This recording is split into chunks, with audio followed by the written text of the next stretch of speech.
All right, so good morning, everyone, and welcome to our student forum. So for those who don't know me, I'm Mireia Marchand, and I'm the president of the Student Council until the end of that week, because my mandate is ending. I'm very pleased to be here with you, to have you students here, to have, of course, the rector of UPF, Oriol, Amat, to have also some vice presidents.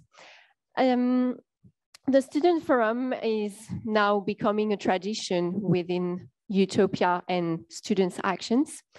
It is today our fourth Student Forum, and this is the place where we are intending to gather students in order to discuss important issues that are related to our alliance.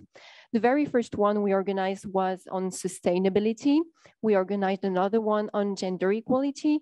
And today we are talking about youth engagement in decision-making.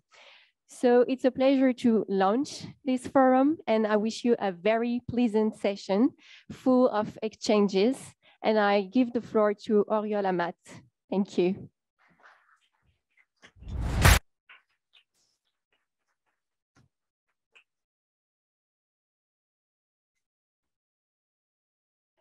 Good morning.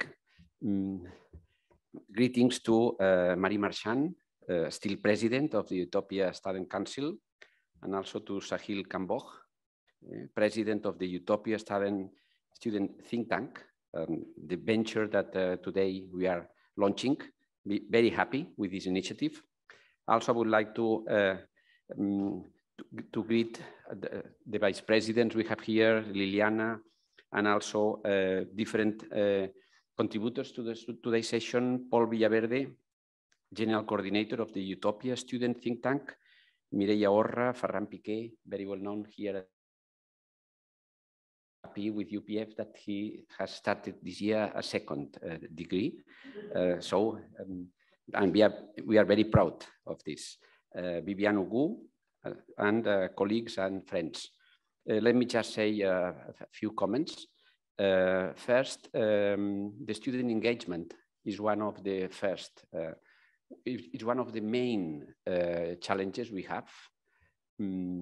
Now I'm talking especially about UPF, but also about Utopia. It's one of the main challenges we have, because at the end, our mission is to create and to produce a big impact in society. And to produce big impact in society, it's crucial the role of students and alumni. So student engagement for us is really crucial. We have now, I am talking about the UPF specific moment. We are trying to see how students can be more involved in the different governance bodies. Of course, they are in the main, in what we call the claustro. Claustro is the democratic assembly we have, but we even we still study by now how to engage students even in the executive committee. This is something that our student representatives don't know. I'm sure you will not mention that outside this room, but we are trying to have the engagement of students in every part of our governance structure. And also for Utopia, students are crucial. For this reason, I think that this Utopia Student Think Tank, which will be born today publicly, is an example of an initiative, an empowerment in order to get engagement, but not also engagement, you know, an interaction between the university, all the university community, society. So it's crucial. And for this reason, I congratulate all of you that have participated. I suppose Marie Marchand and all the people involved and the students. I congratulate you for this initiative. I am sure that this initiative will be good for students, but also for the university, and this means that for society. That is our final goal. Before finishing, I will say that I feel very sorry because I will not be able to remain in the room for all the session now. In some minutes, I will have to leave. But anyway, my heart will be here all the morning, even when I will be in another meeting in some minutes. So congratulations, best wishes for the initiative, and thanks a lot.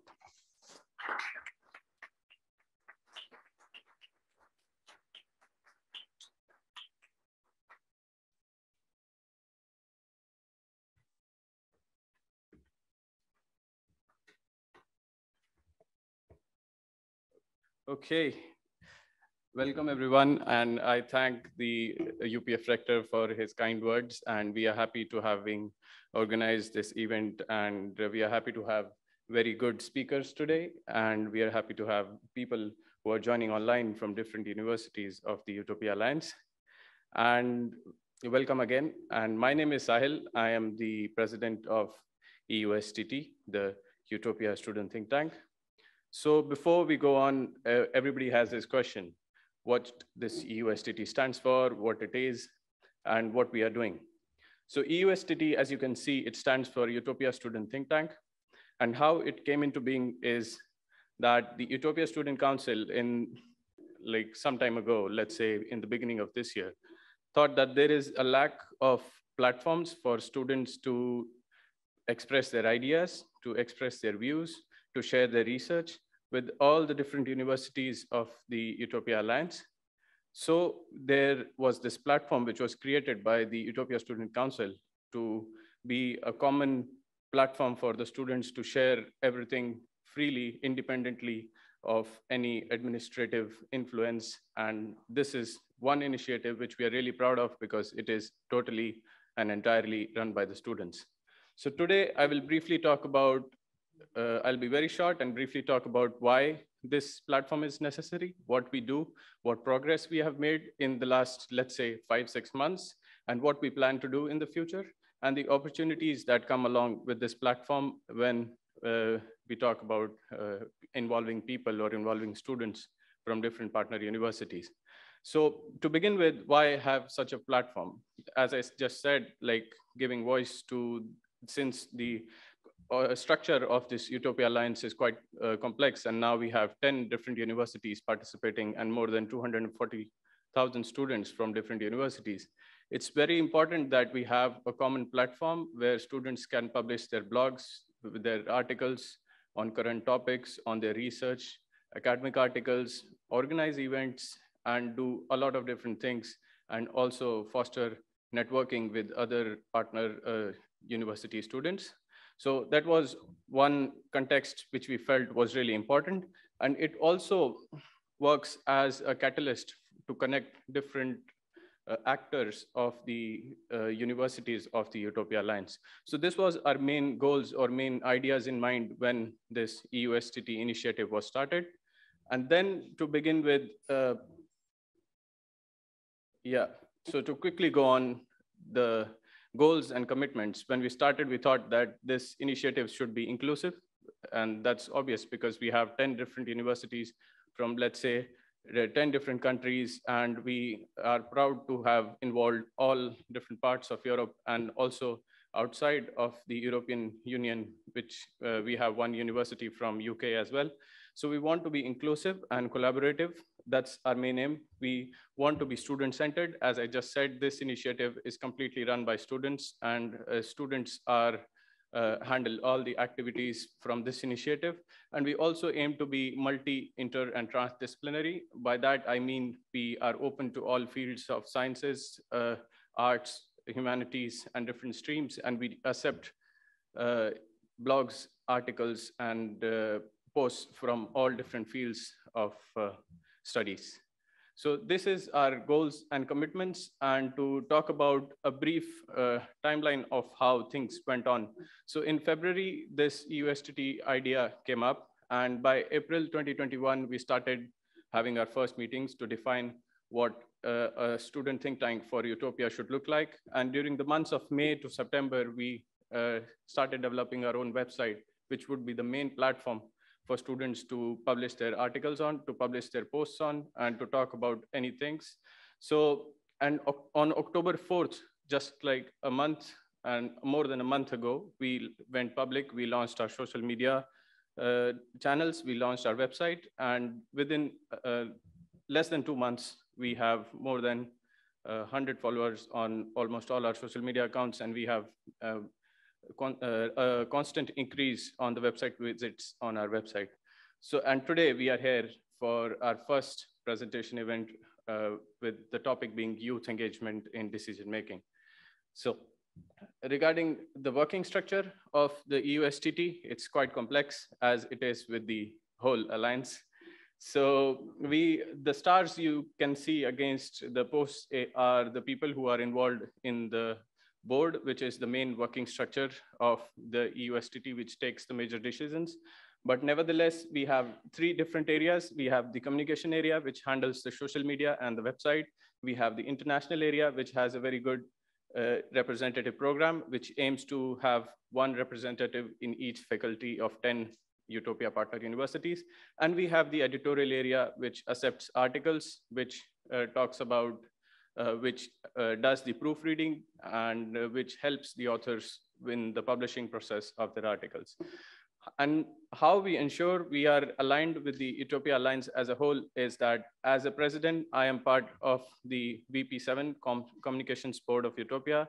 I'm also part of the work package 2. And I'm also part of the student council. So we ensure that whatever we do in line with the vision of the Eutopia Alliance, and we do it in a collaborative fashion. So that's how the working structure looks like. And to talk about the progress we have made in the last, let's say, a few months, we have developed a very good website. I believe everybody should go back and have a look at it. We have our social media channels on Instagram. We are on Instagram, LinkedIn, and on Twitter. And we publish articles, as I said, as of now, we have published 7 articles from on our website, which are from very diverse fields. And let's say it's a 50-50 proportion between blogs and academic articles. Then we have a very good representative program. So the idea of having a representative program, or let's say an ambassador program, is that we have one student in each faculty of partner universities, so that we create a network of students which can organize events at the local level within their departments in the name of the EUSTT and promote the idea of the Eutopia Alliance. And we also plan to hold many more events, and this is our first event in terms of what we have done. So this is the progress and the activities, and the opportunities that come along with this initiative are, of course, publish articles, to become a representative, to join EUSTT, to learn and participate by participating in the events that we organize, and of course, to join the team, be a content creator for us, be a graphic designer, be an editor, join the editorial team. So these are the different opportunities that come along for the students of the different partner universities of the Eutopia Alliance. And then in the end, I have one slide to show regarding the board. And we have in total 16 members who are now involved in this EUSTT initiative. And we have covered, or we have reached students from 5 different universities now who are involved with EUSTT, and we hope to cover all 10 universities in the coming weeks and months. So that's the communication channels that we have. We have this email, if you type EUSTT Eutopia, you can find us on Instagram. And we also have our website, which is called www.eustt.org. So for any further information and to follow us, you can contact us by following these different social media channels. And I would say thank you all for coming today and being part of this first event. And we look forward to having different speakers. And Paul will now take over, and he will be the moderator for today's event. Thank you.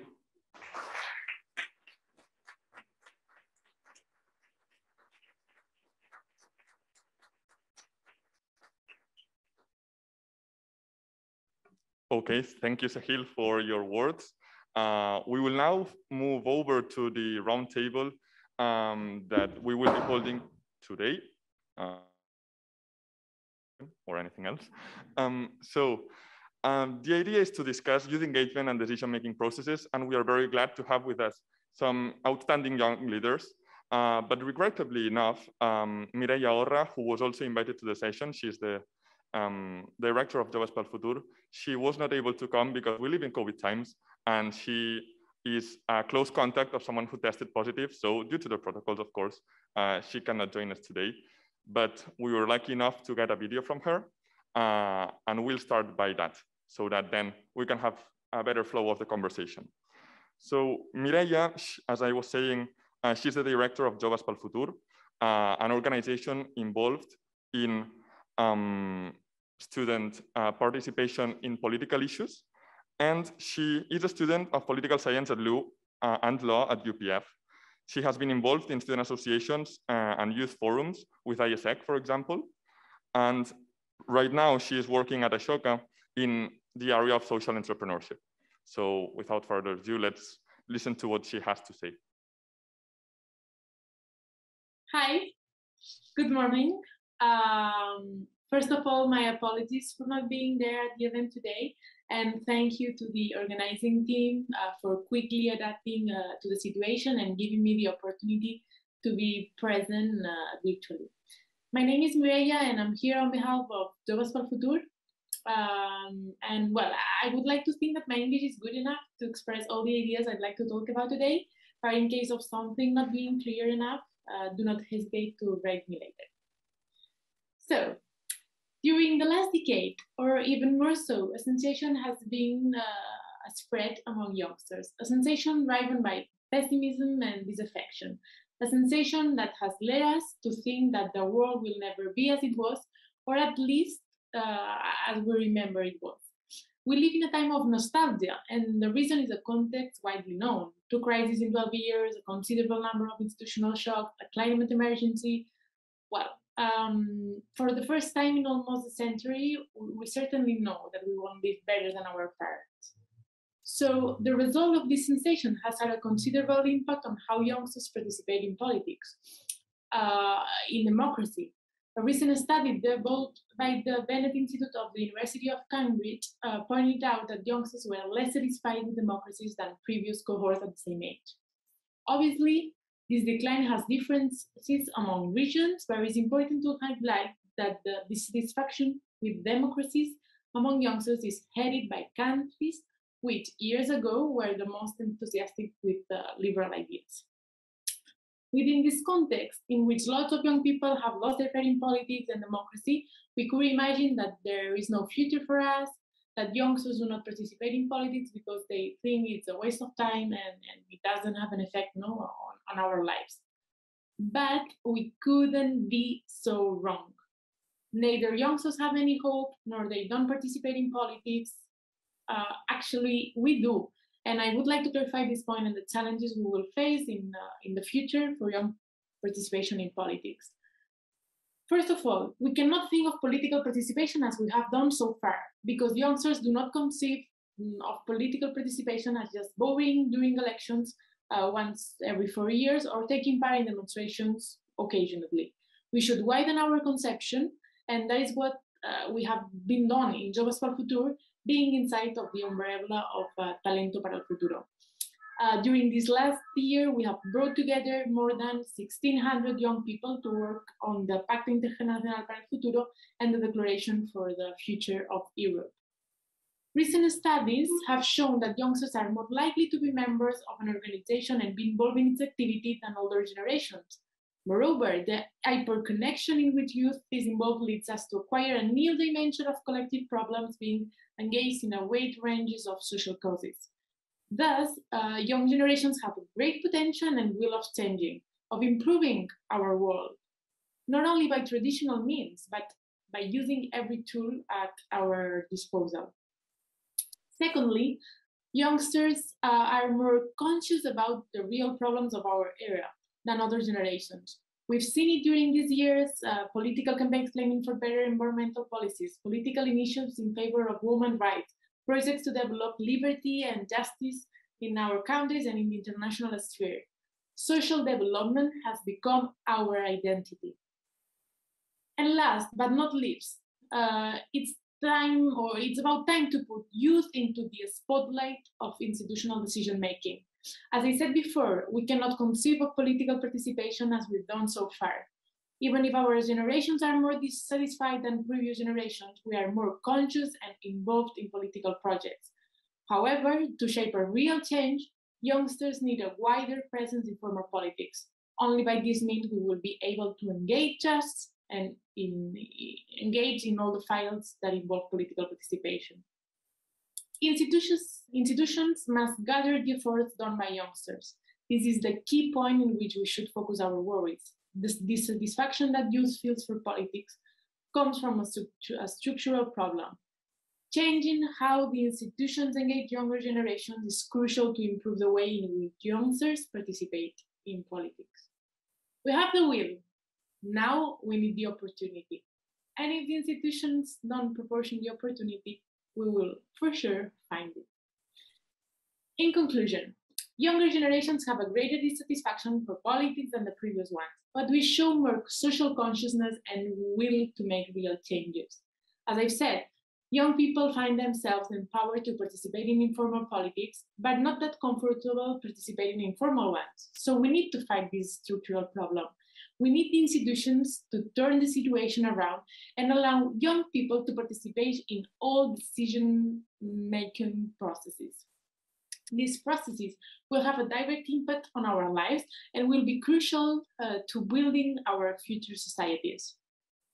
Involving young people will be the key point of better political participation, not only for the improvement of youth lives and for giving them more opportunities of participating in our political system, but also to ensure the good development of our democratic system. Thank you.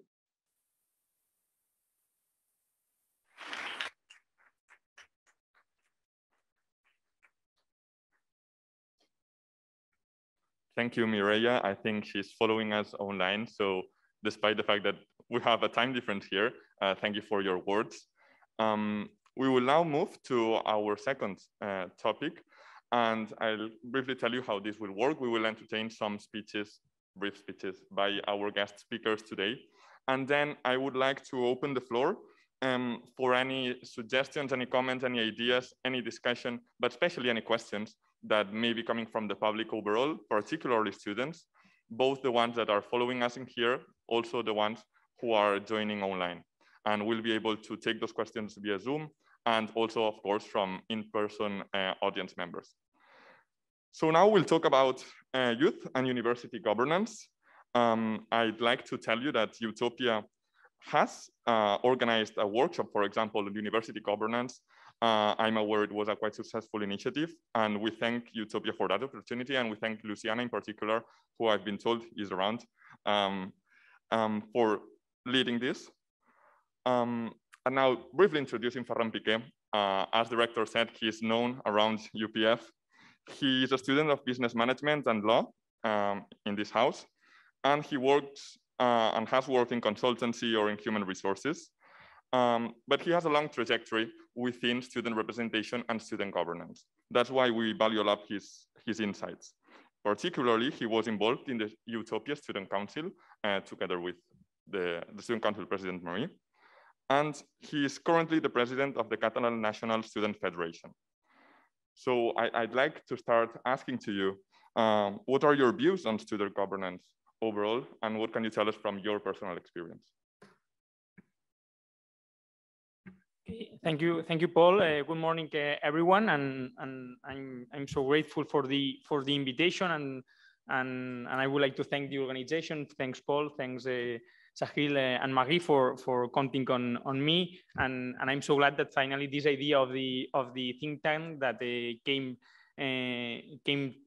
to us when with Paulina and Laura, colleagues that were in the student council a year and a half ago, when we in the first Utopia Week in University of Ljubljana, we thought that in the knowledge society that we live, the best idea of joining students and of promoting the student engagement in this alliance was through knowledge and through a think tank that could be useful for the knowledge transferring and for the knowledge for the student influence, either on the university and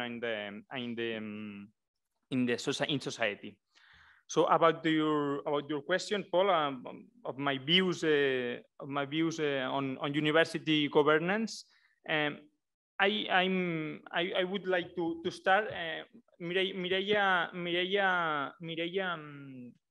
talk about disaffection, and this is true that there's so much disaffection, and we can see this disaffection when in the university governance bodies or when there are elections in the university, the student participation is so low. When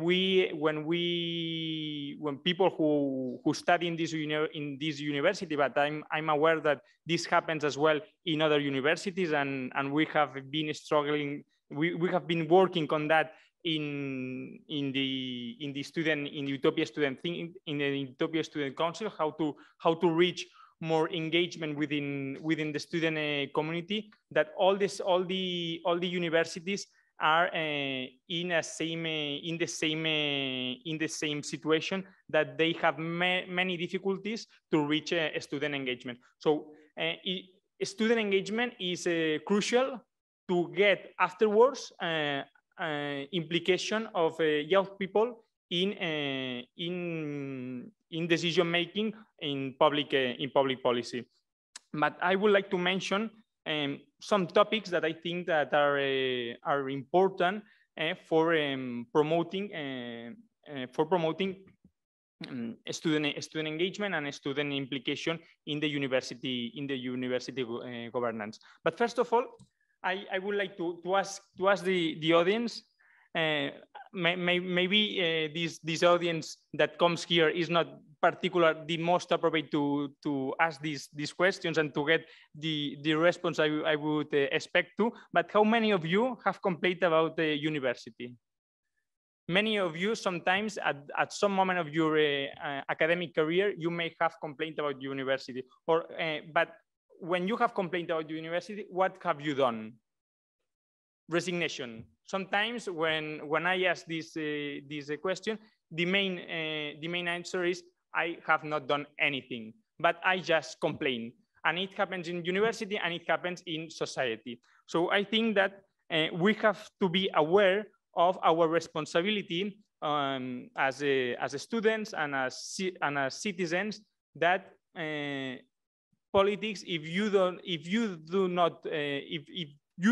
are not who do politics, this politics will be made to you. This is a translation, a literal translation of a Catalan expression, but I would like to remark the importance of being proactive when talking about when talking about youth engagement in either in university governance or in policy making in the overall society.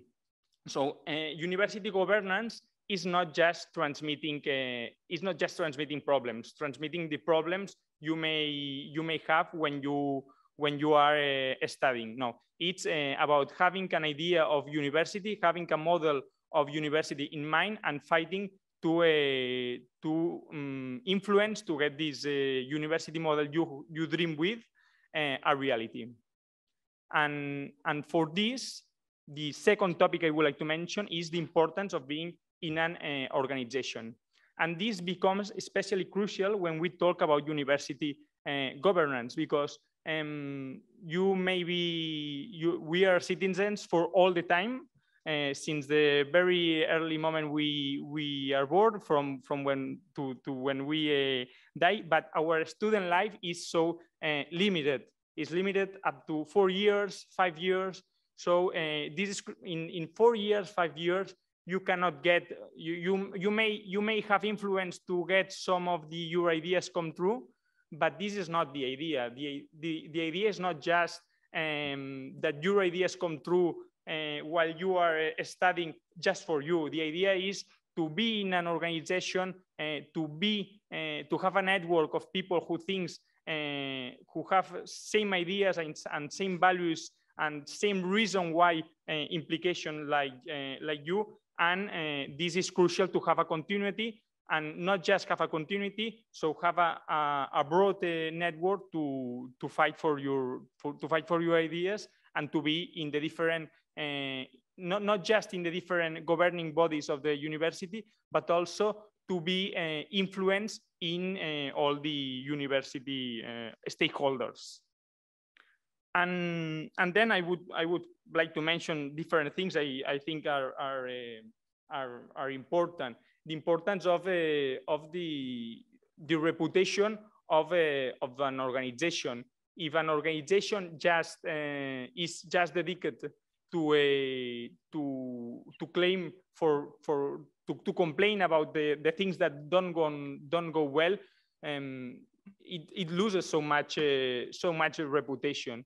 University governance and policy making is not just about solving little things that don't go well. It's about having ideas and being a bit disruptive in trying to make them true. Another reason that it's very close and very linked to what I have been saying is to join and to implicate to engage in decision making in university, not just to solve problems that affect you, but to have a reason why you have to dedicate your free time to university governance. Sometimes, but by not having any public recognition, but you don't have to look for public recognition. You have to. I think that we all have to look by when you go to sleep every night, wondering if are you useful to society. And when I may have I feel responsible about that others that are close to me, of trying to make life of those who live close to me better. And we have to feel the responsibility of participating in university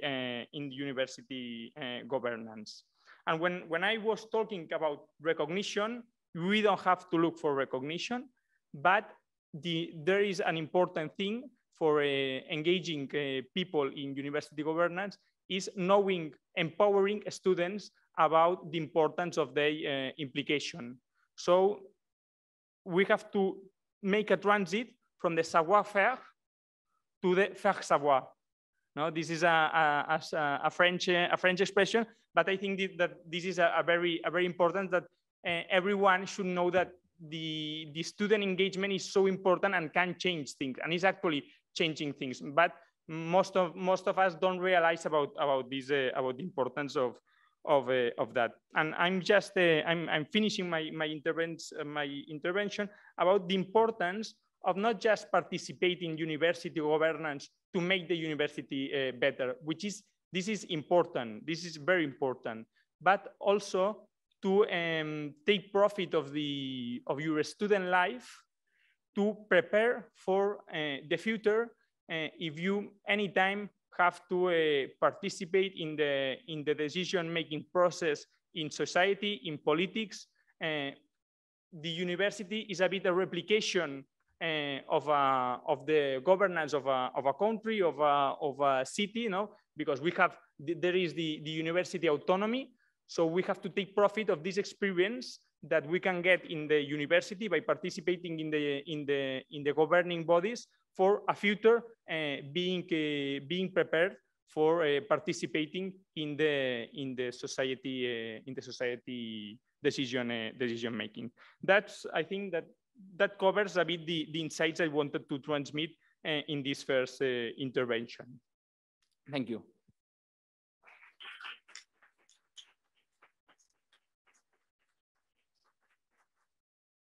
Thank you very much, Ferran, for that. As a quick follow-up question, we've seen that Mireia has told us how COVID could not stop youth involvement in decision-making processes in general, although that despite the fact that today she was stopped by COVID from coming here, but she has managed to continue to make her voice heard.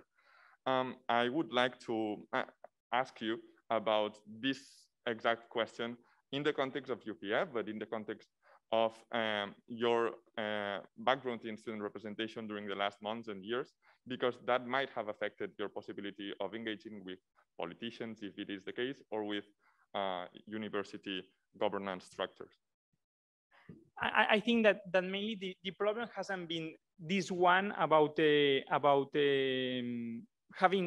in touch with the university governance, with the university government, but I think that the problem has been that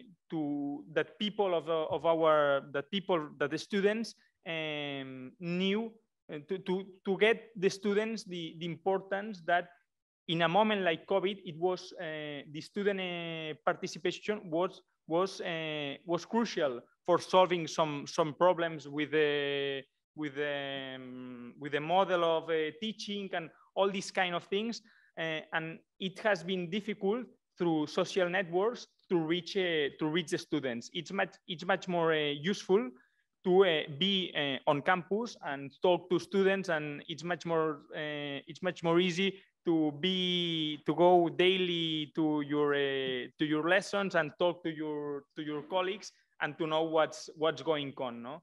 And I think that this has been the problem. Not just the problem hasn't been being in touch with the governing bodies. The problem has been being in touch with the students and organize and the importance that I mentioned about organization. Through virtually, it was much difficult organizing. It's much more easy to be at the university, at the cafe of the university, and to talk to the people you see and explain your project of university and explain the student union you are from and explain them what you are doing. It's much more difficult because of this disaffection to through social networks to engage them. Interesting, definitely. Now we'll quickly jump to our next point, which is youth and Europe.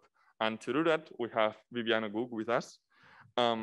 She also has a very interesting background. She is now a student in eBay, while finishing in eBay and being a research assistant. She has studied international relations at Universidad Rey Juan Carlos in Madrid, and she is involved in countless student initiatives, so I won't mention them all, nor half of them, but she has also been involved in Ashoka, so she knows Mireia, and they happen not to have the luck to be here both in person. However, right now she is the president and founder of La Puerta de África, which is a think and do tank, which is a very interesting concept. I would like you to tell more about it to us, because we definitely have some things to learn in terms of thinking, but also doing as a think tank. And lastly, and that's one of the main reasons why she's talking about the council, about youth in Europe, is her participation as a youth delegate to the Council of Europe. This is not an institution of the European Union, but rather a broader one. And anyways, it would be really, really interesting to hear your insights on that. So I'd like to ask, what opportunities does Europe offer to the youth?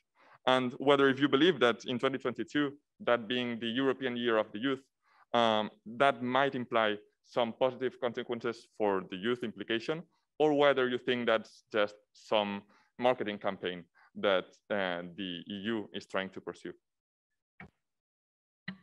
Many thanks, Paul, for this presentation. Well, first of all, I would like to thank Sahil, Mireia, Paul for the invitation and for the organization of such an inspiring event. Also, I wanted to thank my fellow speakers, Ferran. It's an honor to finally meet you. I already told you I've been following your steps throughout the way. Also, to share space with Mireia, who is an inspiration also, and I think it's a person we should be looking at. It's doing a great job. And also, I would like to thank each of you for coming here in a rainy day, because this is the first step of participation. And also, of course, to the adults of the room, because without intergenerational dialogue and shared spaces, it's going to be very difficult that we do have this space in politics.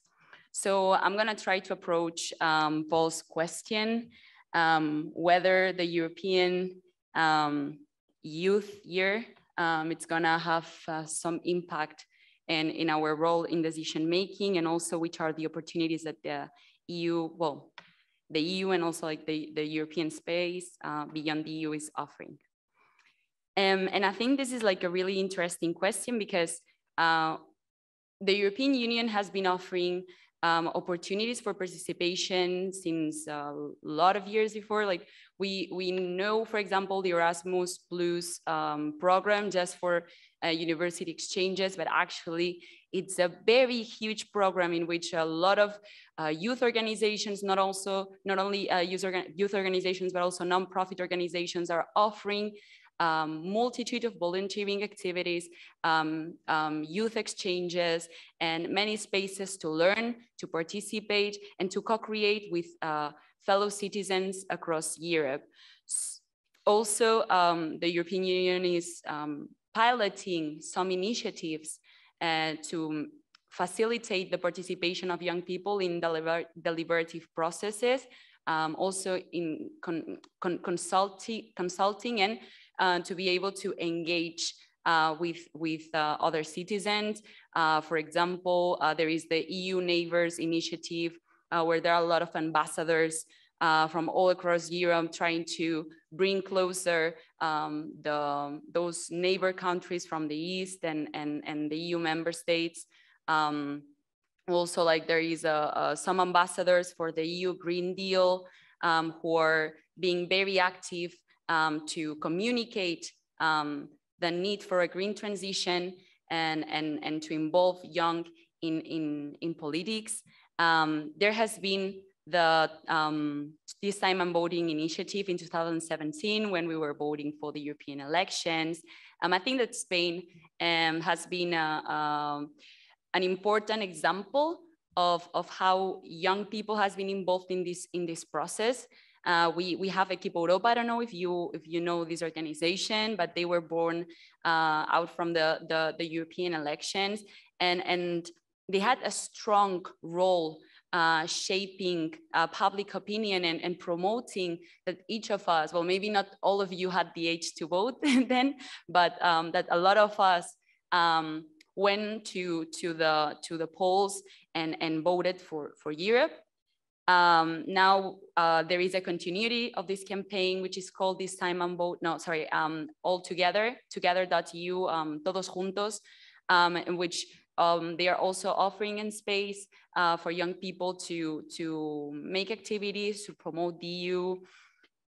And I think that right now we are having like the most impressive pilot project on deliberative democracy that I think have ever been made in Europe, the Conference for the Future of Europe, in which they are really promoting youth participation, in which they have increased our role in the panels that are gonna take place from January. Actually, I'm gonna be part of one of these panels. I'm organizing an event for the COFOE supported by the EP, and I know a lot of different organizations, youth organizations that have organized events for the COFOE supported by the European Parliament, especially the offices, regional offices that I really recommend you to connect with. So definitely, I believe that we do have a lot of opportunities to participate in Europe, but there is a gap. There is a gap between these opportunities and the information, all this information and our participation. Actually, today I wanted to come a bit and talk about the amazing role of inspiring young people that there is across Europe. But then I heard what both Ferran and Mireia were saying about the new forms of democracy. And I think that this is one of the biggest challenges because we are not involved anymore in party politics, right? We like to have more assembleary spaces. We like to organize events. We like to participate in different ways. Not only young people, but I think this is a general trend across all generations, and that every day we want to participate more, but not only through these party political structures which are very complicated also and very violent sometimes, and not everyone wants to pass through that violence in order to participate in society. And I think that like here is a bit one of the main gaps that we are having in order to facilitate the participation on politics. So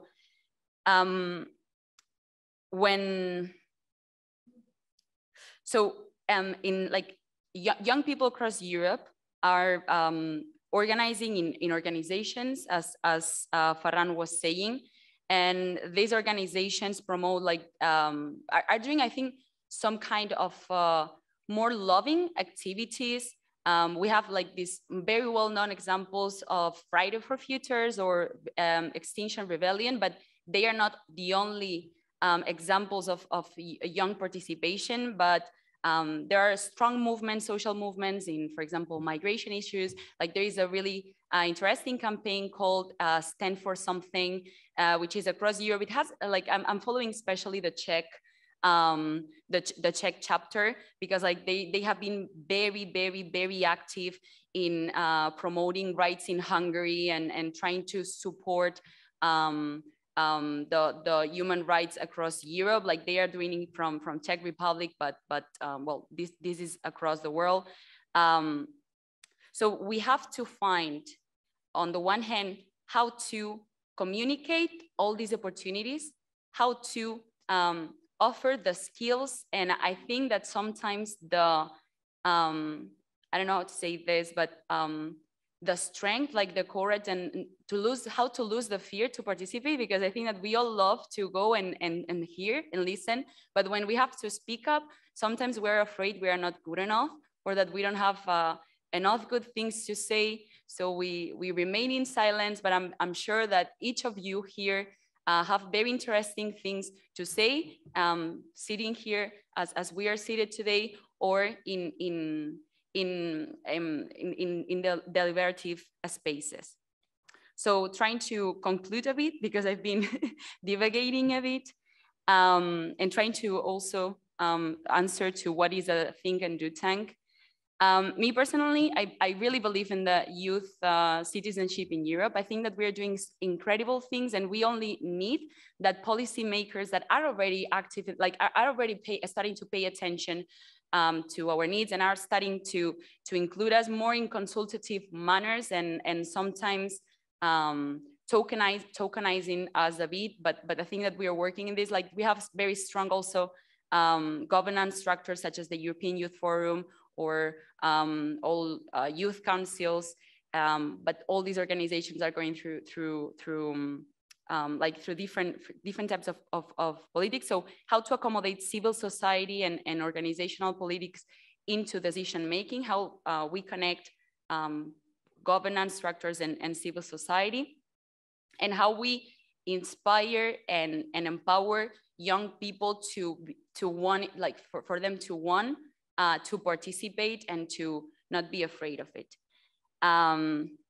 So, well, actually what I'm doing a bit, like in Porta de Africa, we have like this think and do tank. We have more a think tank related to European and African affairs, and African also affairs more concretely. But in the do tank, we are focusing more because of, for example, Ashoka, which is an organization I invite you to know.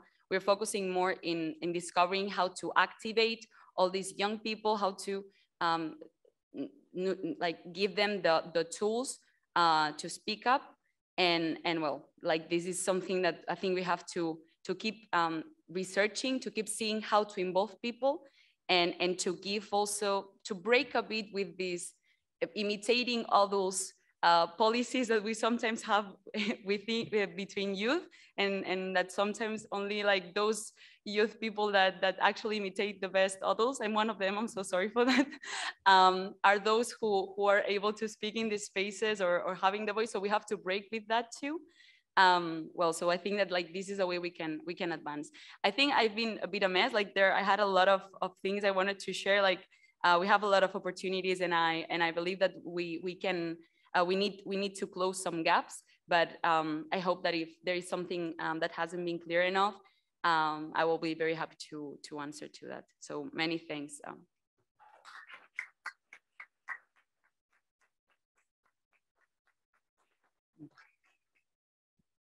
Thank you, Viviane, for your thought-provoking comments.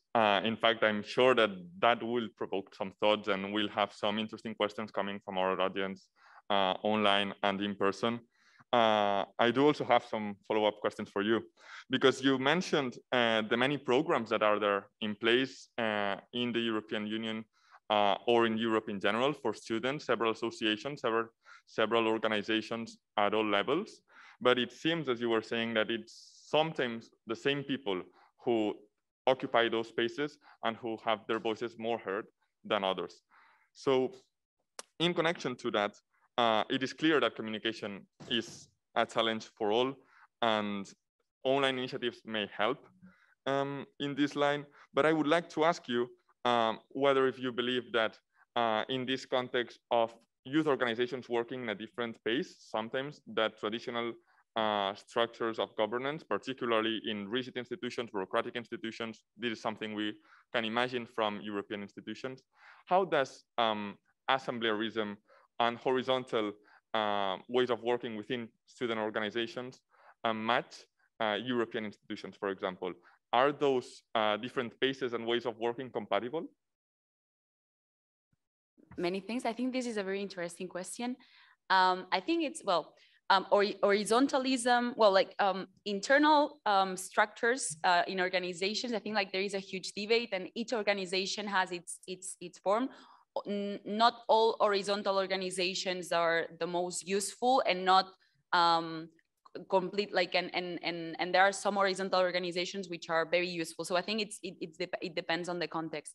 So I think that that's exactly what we have to identify, not only for young people, but for all organizations in society. Like, how do we include the voices of civil society, no matter which is the internal organization structures of the organization, how we do include the voices of civil society in decision making. It's necessary that we generate new chambers. Like, for example, we have the Senate, which is the territorial chamber, right? So it's necessary that we develop like a new permanent space for civil society to be there. So I think like the questions on how to bridge this gap goes more onto which new bodies we have to create in order to accommodate. And I think that like the European Union do already have like this body. Like there is a body for civil society. It's consultative, but well, it's better than nothing. So I think that yes, it's completely like we can have horizontal spaces in society, or no matter how is the organization within our within our organization, valga la redundancia, but we have to see how to connect civil society with formal institutions. Thank you. I was wondering, Ferran, if you have anything to add in this line, because this might be relevant for student unions as well, the internal workings of them and their procedures, and how that match or doesn't match university structure and governance structure. Although we had the really interesting thoughts by the rector about the incorporation of students to these university governance spaces. Yeah, I think that mainly, and we have to avoid when we talk about the youth implication in decision making, about condensance. I don't know how to translate. I was asking Paul how to translate this work exactly in condescendency. We have to avoid when we talk about youth implication, either in Europe, in university. We have to avoid being condescendent. Sorry, it's not an easy word. We have to the ambition. I think we should be a relation, an equal relation between youth and all on the rest of society. And if we just organize within youth, it can become a bit of, oh, let youth get a bit of organized, let hear a bit their voice, but we can, there's still this gap between a part of the society who is in charge of governing and youth. No? And I think that we should avoid that. And as well, this is a bit tricky with what you mentioned about imitating things. No, if we mixed, if youth people mix with the rest of society, and what we want is change, we can discourage. We can become a bit discouraged about what's going on. It can be we can see a bit the reality of what's going on. And I wanted to mention a bit this idea. But I think that the idea of the engagement should of what either Mireia, Viviane, and me are trying to transmit is the importance of taking action, of engagement, of reaching political awareness to reach youth engagement. But what also worries me about is if we see Europe as the big opportunity to participate in decision-making process, I think this is a big mistake.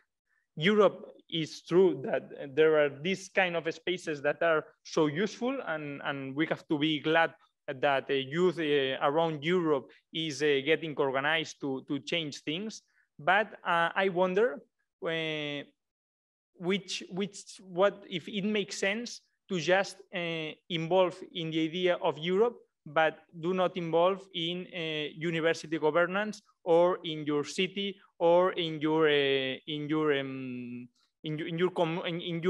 nearest community, because the idea of Europe can become a bit abstract, but you can do things and reach impact within university and within, and I think that this is the first step to change things around close to you in your nearest circle, and then we don't have to renounce to participate in more abstract ideas of Europe and of a surrounding of people around Europe to change things all over the world. But this has to be at the same time of and maybe the previous step should be getting involved, getting engaged in your university, in all the communities where you can reach a political awareness, and maybe there you can either have a greatest impact than by participating in Europe and other kind of spaces of political decision making that I think it's very important, no? But at the same time, we don't have to forget our nearest circle, that are the things that impact most to us, but at the same time are the things where we can have more impact, and where we have to be more present as youth. Local and global. Viviane, you're more than welcome to engage in conversation. That's the whole point from now on. And after your intervention, we'll open the floor for questions. Many thanks. I completely agree with what you were saying, Ferran. It's not only about involving with high-level institutions such as the European Union, even the strong impact it has.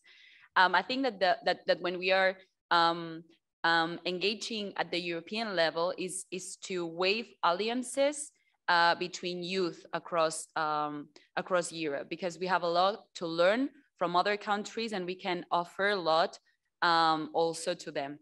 I completely agree that we have to start from our more nearby communities. We have to engage with our regions. We have to engage with our, especially town councils. I think one of the most important levels of governance are in our cities, are in our everyday life, are related to urbanism, are related to school councils, are related to how we are educating children to develop a strong participatory behavior. And we can change that, for example, if we try to do it at our towns. There are also a lot of difficulties. We were speaking before with Ferran. There are a lot of organizations working with the people, living at the streets, people with a lot of difficulties in many senses. And when we are engaging with them and we are trying to support them directly in a communitarian way, and then we use the voice that we sometimes have to bring that issues to other high levels, that's also participation in politics. The thing is that each of you have to find its motivation, those things that actually motivates them. I'm very motivated by human rights and peace building and international relations. That's what moved me and what I'm trying to support. I'm not sure completely what Ferran is motivated by, nor Paul. I would love to know it, but each of you have a motivation, and that motivation, even it's like you love architecture, like there is a lot of things to do still in urbanism, for example. So we have to find which is our passion, and we can do politics through our passion. We can become some sort of experts, trying to understand what's going on, what people need, and trying to advocate for that.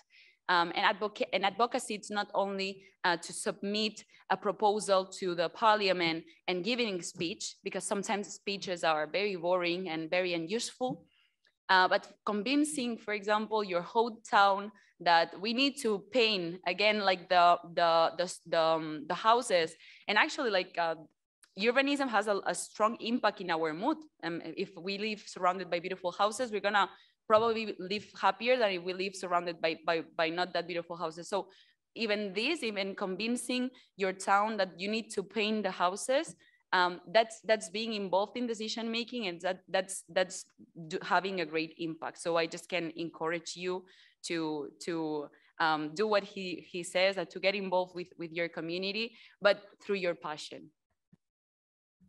Thank you, Viviane. In fact, yesterday, if I'm not wrong, within the Utopia Week context, there was a tour around Barcelona, some iconic initiatives about city superblocks and similar ideas regarding urbanism. So it is nice to see how we are entrenched in a network of local institutions, European institutions, and also national institutions from our universities. Now it's finally the moment to open the turn of questions and comments by the public. I would encourage all the audience members to raise their hands, and a microphone would be arriving to them for them to be able to speak up. So are there any questions or comments?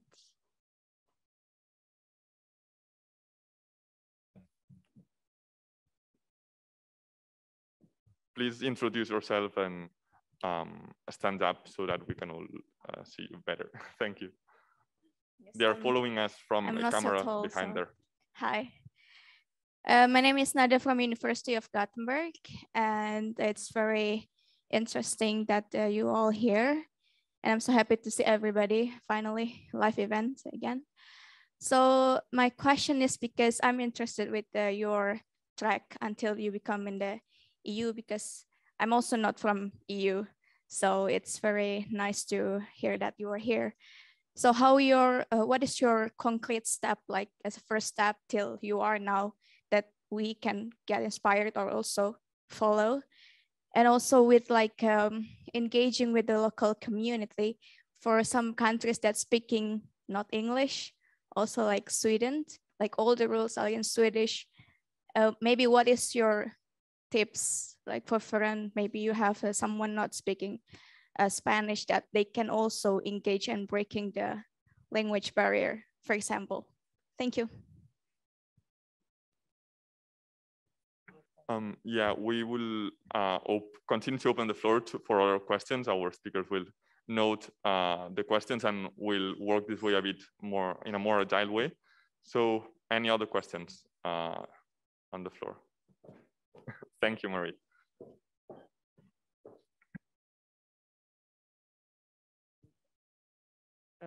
I don't know where the camera is, but hi, I'm Lisa. I'm from the VUB. I'm also in the Eutopia Student Council. But I wanted to ask, how do you, this is an age-old question, and I'm sure you've had it before, but how do you engage the people, the students that don't care yet? Like, we have a lot that we talked about after the step of you need to get engaged, and then there's all these things you can do. But obviously, I would think that all the people that came here and got this amazing information from you, we already got over that first step. We're already coming to an event about this. So how do you make students or anyone really, young people jump that first hurdle? Because, for example, I see a lot that there is so much to do and there are so many fronts. And even sometimes one person will maybe go to a protest or sign a petition or do something a bit more low key, let's say, and they don't immediately see a result from that, or they see that like actually change is quite slow, which is not a bad thing. We have democracy, but it can get quite discouraging, and then they recede back into this, oh, maybe I'll just do nothing. I'm kind of paralyzed by all my choices and how long it takes. And how do you encourage them to jump that first hurdle again? Thank you. So who would like to take that one and start? All yours. Okay. I will try to be a bit brief. In fact, what you mentioned about the language barrier, this is a very good question. When I was in the student council, I struggled a lot with, because, well, I wonder, in the era of that we have all the artificial intelligence tools, and these tools are so democratized, where everyone at least can access. In a consortium with universities, with 6 universities, that just one of these university has English as its official language. What if it makes sense just to be here talking in English and not giving visibility to our language, which is Catalan, to Swedish, to Flemish, to Slovenian, and to all the which is richness of the alliance. And I think that this is a thing that the consortium, that Eutopia has still to work a lot with, to avoid by getting united through this alliance, to lose all the richness, all the cultural richness, which means our linguistic diversity. And so I think that it shouldn't be a barrier to try to this to try to promote relations between all the people around Europe in their own language. That in fact, this is what happens in the European Parliament, with at least all the language except my language, which is Catalan, and which the Spanish government doesn't let us talk in English in the European Parliament. And in Catalan, what I said? Oh no, in Catalan. Sorry. and about your question about how can we encourage people, and maybe you start involving in some initiative, and then when you see that it has an impact, you can become discouraged. I think that there's just a solution, is to, when you get involved, to have clear values, to have your values so clear about what you want to do. And if you have clear values about what you can, and to fight for your values and to fight from your values, this is the main thing to avoid being discouraged when you realize that things don't go as quickly as you would expect. So the answer would be that this is a question of having clear values, because this is the best way to finding a reason why keep being engaged. So I would like to add something to your question, and then I'm gonna come to yours. Because I'm also thinking a lot about engagement. And at some point, I realized that you cannot engage a part of the population who doesn't have a inner motivation to participate. You can always try to include them, because that can, at someday they're gonna say yes. So we have to do this effort of always including other people. But to all these people who actually wants to participate but don't know how to, and I think that's a strong barrier. I try to make them believe that they are able, that their voices matter, and that like that they will be able to do whatever they want. So like this is something I'm focusing a lot on, because of course I also work with my community. I'm half Catalan. I was born to a Catalan mother and to an Ivorian father. So I connect a lot with my Catalan community, but I also connect a lot with the migrant community and the African community, and I want them to be as happy as I am participating into society and having their voices heard. So what I try to do with them, but not always only with them, but with any young person that I see has a lot of potential. Everyone has potential, but that especially has has started this path, is to tell them, hey, you're able to do this. So go and just talk, go and just try, go and just start your project. Just like we have to encourage people. And coming to you, we have a strong barrier for participation, because as we say, being feminist doesn't mean that you're not racist. So being young doesn't mean that you don't put barriers to other types of participation. And in my case, since I was very young, I actually was very engaged with global politics for some reason. I don't know, like my mom, she was in cooperation. My dad, he liked a lot history and politics. So I was very interested in what was happening in Afghanistan. So I always was a very engaged person. Also, I always heard about human rights and everything. So I think that for me, it was very genuine. Like my family always told me that I had to, like there were a lot of things to change, and that I had power to change things. So I believed in me, I think, and that's why I started to do things with a lot of struggles. I'm not gonna devote a lot of time, but later if you want, we can exchange a bit our perceptions. But my first steps, I think that were through organizations. First thing that, well, I affiliated to a political party when I was 14. I wasn't the best decision at that moment. I was very young. I had fun, but well, it's something that for now it's very out of the of my path. But in Scout group, then in Students Council, like I spent my whole university years participating in all the organizations in anti-racism. So I was just like trying things and trying to see how I could learn, how I could help. But like I think that the moment that actually gave me a lot of strength was when I started to organize things. So I was in an organization that had a structure that permitted me to just say, hey, I want to organize this conference.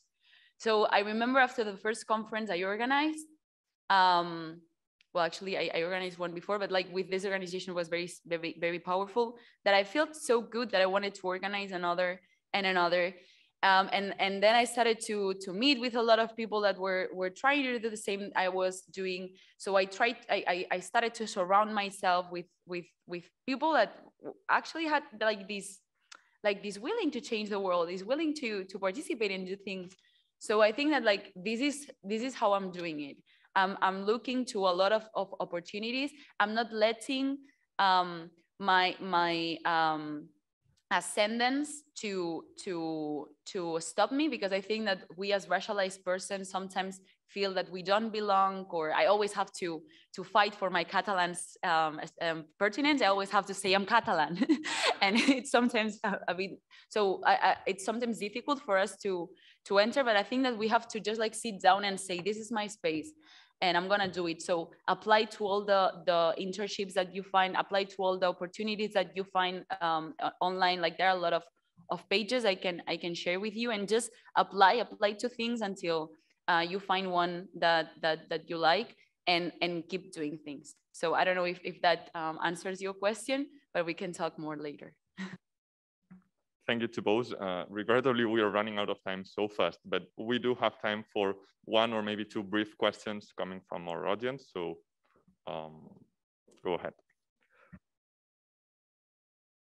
And I would ask for briefness, both in the questions and in the answers by our speakers. Hi, thank you. I'm Svetlana from the University of Ljubljana. I wanted to just add up. I, of course, agree with that we should take the first step, that we should also encourage other young people among us, that we should engage in the community. But what concerns me, and I want to see what is your point of view of the people that are in the leadership, of the people that are in the governments, but if I may say, are traditional, and they like put down all of your youth projects, all of your youth engagements, and they're like, this is how it's supposed to be, this is how it has been over the years, so we're not taking any youth in our governance, we're not taking any new people, young people in our leadership. What is your point of view on that? All yours? Oh, do we have another question? Yes, sorry. Oh, I'm Ari sorry. from CY University. You talk about initiatives where we can engage our students, but actually my question is, in your perspective, how to cross the fear of students that they know that they cannot engage in a 3-year project, Erasmus Plus, because it is their last year. You know, sometimes the students has their call to citizenship at the end of the university, because I guess they start to understand their professional and also their personal engagement. And I think that for us, it is a barrier. You know, when we design a project, how we're going to engage our students and how we are going to make sure that there is going to be a transfer of knowledge and that they are going to be in, even if they know that they might not continue because they might have other duties. So my question is just that, you know, if you have some tools or how to cross this barrier of time with universities in which we have students that come, go, Erasmus students that join, and that. Thank you. All yours. Can I briefly, Paul, can I briefly ask a question just super rapidly? Sure. Just, no, I was just wondering, I had a question for Viviane. Do you think that there is a risk regarding all these European initiatives to have some kind of political like exploitation, like saying, okay, we are the leaders, we are involving the students, so we are doing the things, and okay, we are involved, but what's next? So do you think there is a risk of political exploitation of this? Thank you. Please allow me to ask for telegraphic answers, if you're able to. I'm going to try to be very brief. There is always the risk of political exploitation. And I think that like how we behave and like the new forms of leadership that we want to promote is something we as young people have to think of and develop. So of course, I want to change a lot of things. So I wish I can have more impact in politics as I am growing. But I think that we have to talk among us on how to make sure that it's not only one person who goes up, but that we go all together, right? And of course, political parties, we always we'll always see like these initiatives, and they're gonna think, oh, how can I engage with that? It's natural. Here is when we have to decide whether as organization we want to be a political and then collaborate with all political parties, or that we have a political tendency, then we only collaborate. Within the same European Union, I know that, like, for example, when the European Parliament does a lot of initiative with young people, the European Commission might say, oh, it looks like it's only them that do things, and actually we are the ones putting the money. So there will always be the risk because we live in politics. I think that we have to develop the mechanisms to make sure that the risk is minimum and to democratize these spaces. I don't know if I answered your question.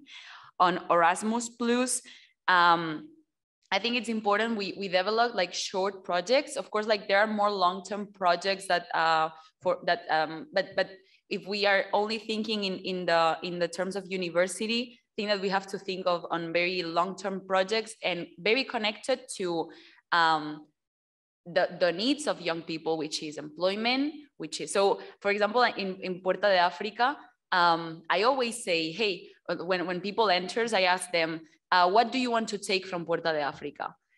Do you want to give conferences? Do you want to have a good curricula to apply for a PhD? Like, because that's important. It's important because we as young people, we need to access the labor market, and sometimes we cannot afford to only do volunteering activities, and that's why we have to focus. But if we are able to reach all the needs and the volunteering, given the fact that to have an interest is not a bad thing, actually, because we're humans and we need things. So to reach these two steps, maybe this is a way where we can facilitate participation, especially of all those people who has not the economic means, for example, to just do volunteering because they have to work. So if we can facilitate them with something they can then improve their lives or something, I think that this is good. And finally, barriers. I'm sorry, I think I forgot like the first question. Sorry, it was about barriers, like, and how to overcome the barriers. Can you repeat it very fast, please?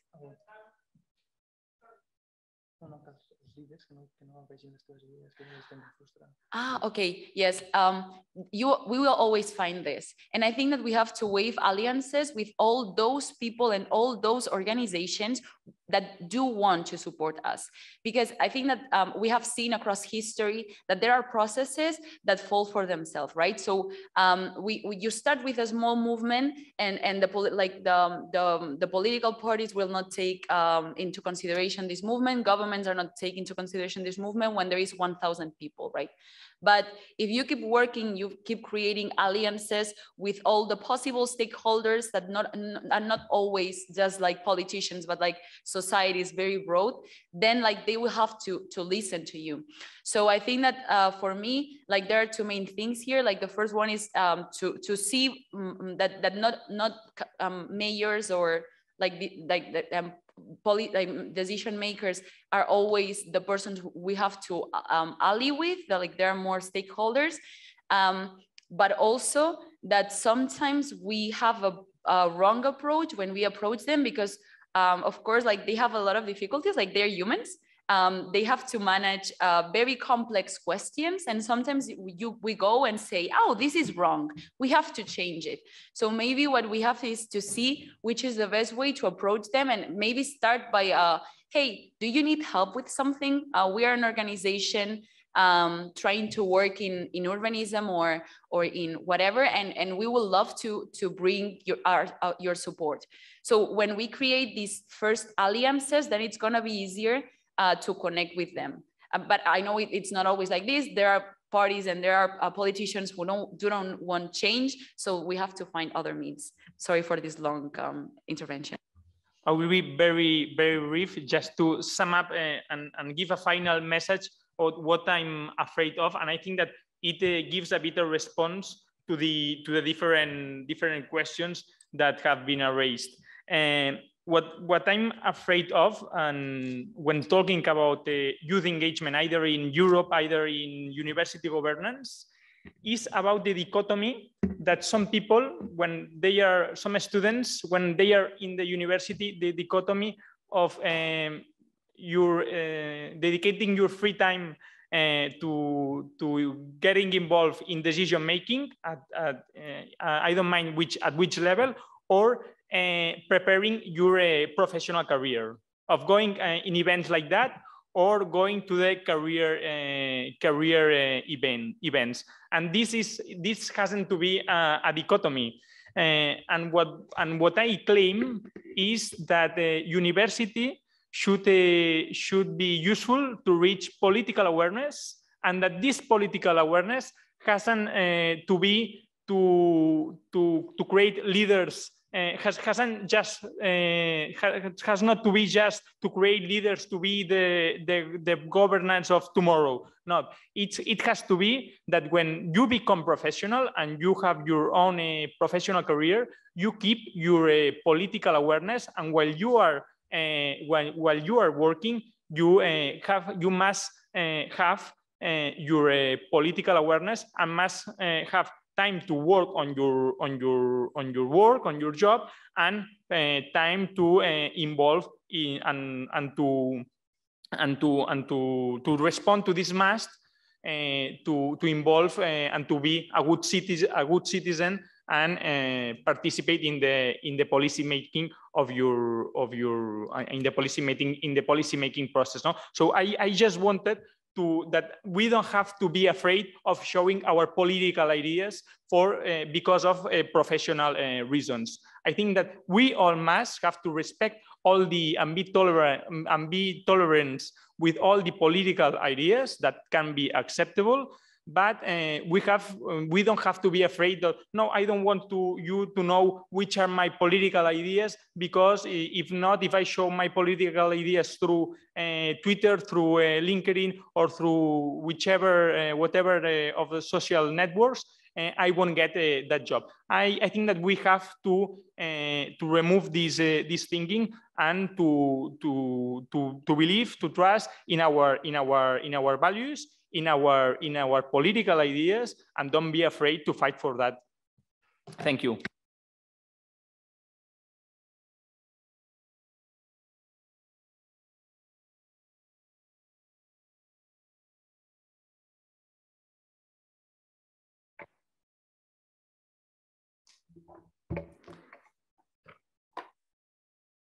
Okay, don't worry too much about me standing up and coming here, because I'll be extremely brief. Honorable guests, distinguished Eutopia family members, dear friends, estimats amics i amigues. The EUSTT in particular, and the Eutopia Alliance as a whole, are some of the most enlightening examples of a bright, optimistic future for social progress and in Europe and the whole world. A future where all voices are heard, and a future where policies are based on evidence and where decision-making is inclusive. The European Universities Initiative has an enormous potential to fundamentally transform higher education. And I'm proud to be part of a university such as UPF, which takes seriously challenge-based learning and creates bonds with European neighbors. However, similarly to what happens with the European project, communication is always a challenge. And Eutopia is not always successful in communicating to its target audience, mainly composed of students. And we are here to help. Students listen to other students, and communication flows work better when they are horizontal, as we were saying. And the word of a friend is even ever more valuable than any institutional newsletter. The EUSTT has already proven its potential to do precisely that, to reach students. And so far, we are delivering. Through the publication of articles, the organization of conferences, or the collaborations with student associations, among other activities, we can become a true factory of introducing students to Eutopia. Being able to help students to make their first steps in engagement, in participation, and then welcoming them into the huge Eutopia ecosystem so that they know the opportunities that are awaiting for them. Of course, all of these big words might sound a bit of a fairy tale, but we are closer to achieve that than you believe. And meanwhile, we need your collaboration, and we ask for your collaboration to turn that vision into our reality. We need to feel supported through the process, because it is through trusting in autonomous, enthusiastic student initiative that Eutopia will uphold to its student-centric values, and that it will be successful overall. But there are things that enthusiasm alone does not cover. For example, resources, logistics, those are things to which we need support. And we are really happy to be able to say that this event has counted with the support of the whole Eutopia Alliance, and that we are able to reach students not only here, but also in the different cities around Europe that are following us.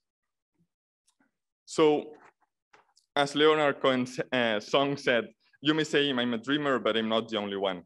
And I'm not the only one here, me, Paul Villaverde, who believes in this, but I wanted to stand up and come here because many colleagues, many friends deserve credit for the EUSTT for the work they have been doing during the last months. And so that's let me turn to some acknowledgements just to conclude. Firstly, I would like to publicly acknowledge the role of Ferran Piqué, a speaker today in giving birth to the idea of the Student Think Tank for Eutopia. Having him on stage today in the EUSTT formal presentation event is particularly beautiful, so I'd like to thank you for the trust. Secondly, I would like to thank each and every member of the EUSTT board. I know many of them are following online, and I would like to send a warm greeting to them. And I cannot forget of some founding members who are not part of the EUSTT anymore, but who devoted a lot of time and effort in making the project a reality. I am also grateful for the work put in by non-board members like editors, language experts, and international officers, but also to the student representatives who have recently joined the EUSTT family. A warm greeting to my colleagues at the EUSTT following us online. And lastly, thank you to all attendees today, online and in person. At the end of the day, what we have done is to some degree the presentation of a student think tank that can be at the center of student life for the decades to come in the Eutopia Alliance.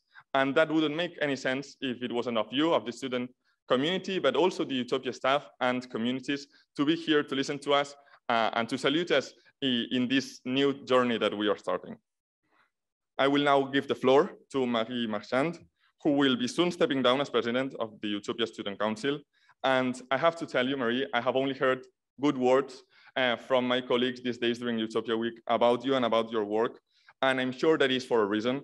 So please come to stage and let's all give her a well-deserved round of applause.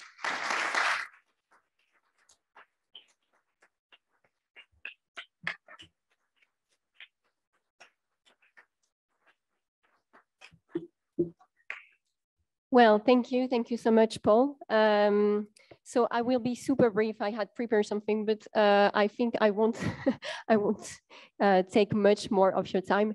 I would like first to congratulate Paul and Sahil for this wonderful organization, for all the work you've done. I'm super, super proud to have you in our team in the Eutopia family. It means a lot to have such students like you. I'm sure you will do great things. I'm also thanking our speakers today, who I hope have given you some pretty good ideas on how to be involved. As Ferran said, I think we need to stop complaining and start engaging. This is super important. This is something we are doing in the Student Council of Eutopia. We are trying to be involved at all levels, the one of the university, the one of the alliance, but also how do we interact with our local and regional actors.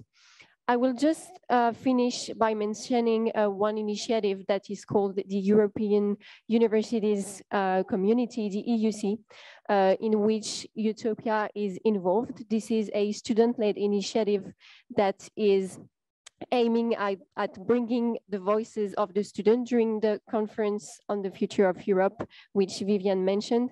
So you have received those beautiful flyers, and I will hope that you will participate, join us, and contribute also to the future of Europe. I wish you a very pleasant day. Thank you again to UPF for this wonderful week, and take care of yourselves. Thank you.